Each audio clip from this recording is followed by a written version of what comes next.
Believe it or not, The Secret Life of Pets 2 is the first sequel from Illumination that isn't from the Despicable Me franchise. Sometimes I forget how young Illumination is. Yet they seem to have already made this very safe formula for themselves. Their movies feel like they've been very focus tested.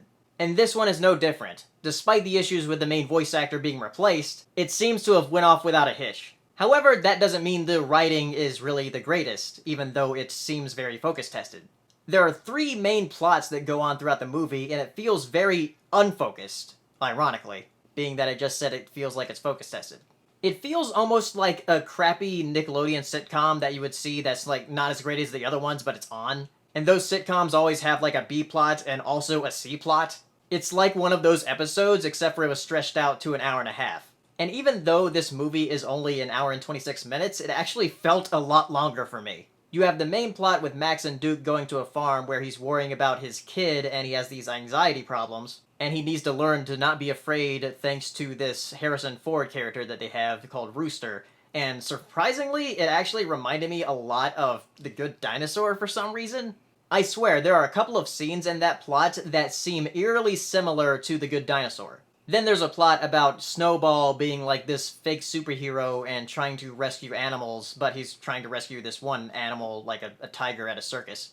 And then there's another plot with Gidget taking care of Max's toy while he's away and trying to get it back from these cats. A lot of the scenes in this movie feel very slice of life-ish, which I don't mind. I actually like that kind of storytelling. I actually watch quite a few slice of life anime. But the problem with this is that it keeps cutting back and forth between all these different plots, and if you don't like one, you're just going to be waiting until the other one that you like shows up.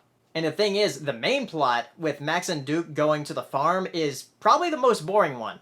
And it doesn't help that the humor is just, like, okay at best. There was nothing that really got a big chuckle out of me. However, I think audiences are going to love it because the audience I was with was just laughing at everything. But they laughed the hardest at everything that was already in the trailers. So I guess they just showed off their best stuff in the trailers. Which, by the way, they put out a lot of trailers for this movie. I swear, you can actually put together a third or maybe even half of the movie with everything they put out.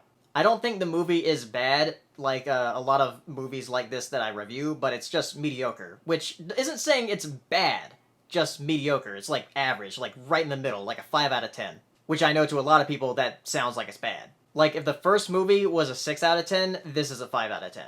If you liked the first movie, you might get some enjoyment out of this, but if you thought the first movie was just okay, then yeah, I'd say skip this. Also, it is kind of jarring going from Max's voice to being Louis C.K. to Patton Oswalt, if you were to watch these movies back to back. I just wish Illumination would do what is more than the bare minimum to appeal to audiences, because that's what this feels like, the bare minimum to appeal. So if you have seen The Secret Life of Pets 2, tell me down in the comments, and I'll see you next time. Bye!